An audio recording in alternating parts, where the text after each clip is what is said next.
अगर आपकी एज अभी 14 से 28 के बीच में है तो ये वीडियो आपके लिए देखनी बहुत जरूरी है, क्योंकि आज हम आपको आपकी मेंटल हेल्थ को ठीक करने का सलूशन देने वाले हैं।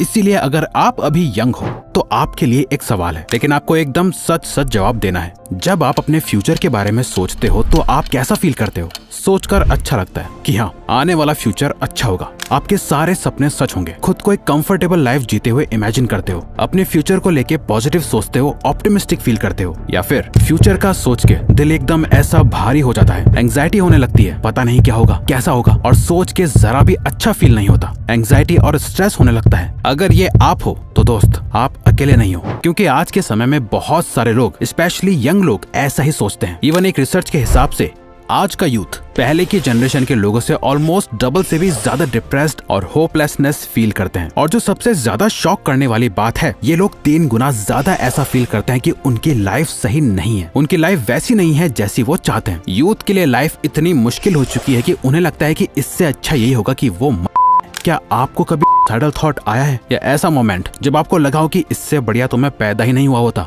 बात बहुत सीरियस है। हम सब कितना ज्यादा सेल्फ हेल्प कंटेंट कंज्यूम करते हैं। हमारे पास दुनिया के best of the best minds का एक्सेस है। इतना सब कुछ हमारी हेल्प करने के लिए है और हम इन सब की हेल्प लेते भी हैं। मगर इतना एक्सेस होने के बाद भी हमारी मेंटल हेल्थ प्रॉब्लम्स क्यों बढ़ती जा रही हैं? Anxiety, depression, overthinking, stress, low self esteem, ये सब हमें अंदर से खाए जा रहा है। इन सब के विदाउट थेरेपी प्रैक्टिकल सोल्यूशन जानने से पहले ये समझते हैं कि इन सभी प्रॉब्लम्स की आखिर जड़ क्या है। Part 1, the real problem. आज का जो यूथ है वो बहुत ज्यादा सेल्फ कॉन्शियस हो चुका है। वो अपनी मेंटल हेल्थ को इतनी प्रायोरिटी देता है। वो कैसे दिख रहे हैं, कैसे बोल रहे हैं, किन लोगों से बात करते हैं, वो सब कुछ सोच समझकर करते हैं। उनके लिए लोग टॉक्सिक और ग्रीन फ्लैग के 2 एक्सट्रीम्स में डिवाइड हो चुके हैं। ग्रीन फ्लैग वाले लोग उन्हें मिलते हैं, बाकी बचे सभी उनके लिए टॉक्सिक हैं। ऑनलाइन हजारों लोगों से कनेक्टेड होने के बाद भी रियलिटी में वो अपना ज्यादातर टाइम अकेले रहने में बिताते हैं, क्योंकि लोगों से उनकी वाइब मैच नहीं हो पाती। ऐसे लोग ना अपॉलॉजीज में बिलीव नहीं करते। अगर किसी ने कोई गलती कर दी, रिलेशनशिप में कोई छोटी मोटी लड़ाई हो गई, किसी ने कुछ कह दिया, तो सीधा रिश्ता खत्म, bye bye, tata and blocked. वो काम भी सिर्फ तभी करते हैं जब उनका मेंटल स्टेट उन्हें सही लगता है, और फिर अगर मन हो तो उस काम में अपनी पूरी जान भी लगा देते हैं। लेकिन जब उनका काम करने का मन नहीं करता तो फिर चाहे जो भी हो जाए वो उस काम को नहीं करते। क्यों? क्योंकि कहीं उनका मेंटल पीस और मेंटल हेल्थ डिस्टर्ब ना हो जाए। एक टाइम था जब बच्चों के माँ बाप उन्हें दूसरे बच्चों से कंपेयर करके उनकी सेल्फ एस्टीम और कॉन्फिडेंस लो करते थे। अब माँ बाप को ये काम करने की जरूरत ही नहीं है। बच्चे खुद ही सोशल मीडिया पर दिन भर खुद को दूसरों से कंपेयर कर करके अपनी सेल्फ वर्थ गिराते जा रहे हैं। दूसरों की डिग्रीज, उनके लुक्स, उनका पैसा, उनकी सोशल स्किल्स, उनके कपड़े, जूते, सब कुछ उन्हें ये याद कराते हैं कि उनके पास क्या नहीं है, जो अंदर ही अंदर उनकी सेल्फ वर्थ गिराता जाता है। और इन सब को लेकर अगर वो जरा भी एंग्शियस या डिप्रेस्ड फील करते हैं तो ये उन्हें अपने सोशल सर्किल में कूल, इंटेलेक्चुअल या तगड़ा वाला इंट्रोवर्ट दिखाता है, ऐसा वो समझते हैं। डिप्रेशन और एंग्जाइटी को ना एक तरह से रोमांटिसाइज करना शुरू कर दिया है। आजकल की मूवीज और पॉप कल्चर को देख के, फेमस लोग और इन्फ्लुएंसर के मेंटल हेल्थ को देखकर लोग अनस्टेबल मेंटल हेल्थ को बहुत रोमांटिसाइज कर रहे हैं। इसे ऐसे ट्रीट करा जाता है जैसे डिप्रेशन, एंग्जाइटी, ये सब बहुत कूल, इंटेलेक्चुअल, डीप थिंकर और इंट्रोवर्ट लोगों को होती है। लोग अपने ग्रुप में कैजुअली ऐसे बोलते हैं, आई एम फीलिंग डिप्रेस्ड, जिससे ये सुनकर बाकी के लोग उन्हें कंसोल करने लगते हैं और उनके सारे बिहेवियर जस्टिफाइड हो जाते हैं। काम नहीं करना क्योंकि I am feeling depressed, I am feeling low. खाना नहीं खाना क्योंकि I am not feeling well. किसी से बात नहीं करनी क्योंकि आई एम इंट्रोवर्ट। और डिप्रेशन से बचने के लिए उन्हें चाहिए सीधा थेरेपी। और ये थेरेपी आज इतनी ज्यादा कॉमन हो चुकी है जैसे कोई अपने खांसी जुकाम की दवाई लेना हो। पर ये सब हो क्यों रहा है? Part 2, the real causes.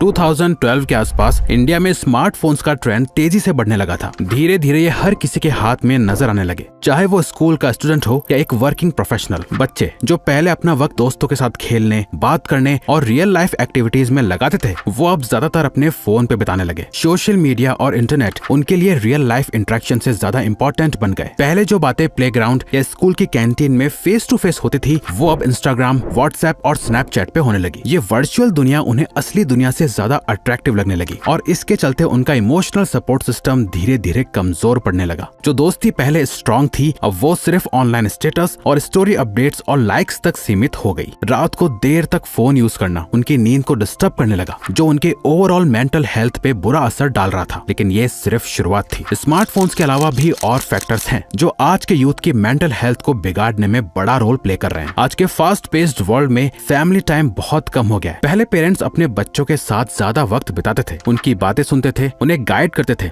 लेकिन आजकल बिजी लाइफस्टाइल्स और डुअल इनकम फैमिलीज के कारण पेरेंट्स के पास अपने बच्चों के लिए वक्त कम होता जा रहा है। इसके चलते बच्चे अपनी प्रॉब्लम्स और इनसिक्योरिटीज शेयर नहीं कर पाते, जो उन्हें इमोशनली आइसोलेट कर रहा है। ये इमोशनल डिस्कनेक्ट उनके मेंटल हेल्थ पे बहुत बुरा असर डाल रहा है, क्योंकि उन्हें अपनी फीलिंग्स को प्रोसेस करने का सपोर्ट नहीं मिलता। दूसरी तरफ सोसाइटल प्रेशर और कंपटीशन भी आजकल इतना इंटेंस हो गया है कि यंगस्टर्स हर वक्त अपने आप को दूसरों से कंपेयर करते रहते हैं। सोशल मीडिया पर देखा जाने वाला कांस्टेंट कंपैरिजन, सक्सेस और परफेक्शन के अनरियलिस्टिक स्टैंडर्ड्स उनके स्ट्रेस, एंजाइटी और ओवर थिंकिंग को और भी बढ़ा देता है। हर तरफ से आने वाली एक्सपेक्टेशंस और प्रेशर से डील करना मुश्किल होता जा रहा है। आज के यूथ का इमोशनल कंट्रोल भी खत्म हो चुका है। इंस्टेंट ग्रेटिफिकेशन के कल्चर ने पेशेंस और इमोशनल रेजिलियंस को बहुत कमजोर कर दिया है। जब भी उन्हें कोई प्रॉब्लम फेस होती है, उनका पहला इंस्टिंक्ट होता है एस्केप करना या फिर उस सिचुएशन को अवॉइड करना instead of facing and solving it. इसका रिजल्ट ये होता है कि छोटी छोटी प्रॉब्लम्स भी उनके लिए ओवरवेलमिंग लगने लगती है और वो इजीली ब्रेक डाउन करने लगते हैं। रिलेशनशिप डायनामिक्स भी बदल गए हैं। पहले रिलेशनशिप्स डीपर इमोशनल कनेक्शंस पर बेस्ड होती थी, लेकिन अब वो ज्यादा सुपरफिशियल हो गई हैं। लोग बस अपने काम से काम रखते हैं और एक सेल्फ सेंटर्ड लाइफ जीना पसंद करते हैं, जैसी वेस्ट में जी जाती है। इन सब फैक्टर्स के मिलने से आज की जनरेशन की मेंटल हेल्थ पे बहुत बुरा असर पड़ रहा है। स्मार्टफोन शायद शुरुआत थे, लेकिन अब ये सिर्फ एक रीजन नहीं है। हम अब एक ऐसे वर्ल्ड में जी रहे हैं जहाँ सब कुछ chaotic और डिस्कनेक्टेड लगता है, और ये सब हमारे बिलीव्स और नैरेटिव्स को धीरे धीरे कमजोर कर रहा है। पहले के टाइम में एक स्ट्रॉन्ग कम्युनिटी और फैमिली सपोर्ट सिस्टम होता था, लेकिन आज की दुनिया में ये सपोर्ट सिस्टम वीकन हो गया है, जिससे यूथ अपने आप को ज्यादा लोनली, स्ट्रेस्ड और इमोशनली वल्नरेबल फील करने लगे हैं। हम लोग एक ऐसे वर्ल्ड में जी रहे हैं जिसे फिलोसोफर्स हाइपर रियलिटी कहते हैं, जहाँ सब कुछ chaotic और डिस्कनेक्टेड लगता है। अब हम पहले से ज्यादा फ्री तो हैं, लेकिन साथ ही साथ ज्यादा लोनली और कंफ्यूज्ड भी। ऐसा लगता है जैसे हमें एक खुले मैदान में छोड़ दिया गया हो, जहां हम डायरेक्शन लेस फील करते हैं। फ्रीडम बिना किसी ऑर्डर के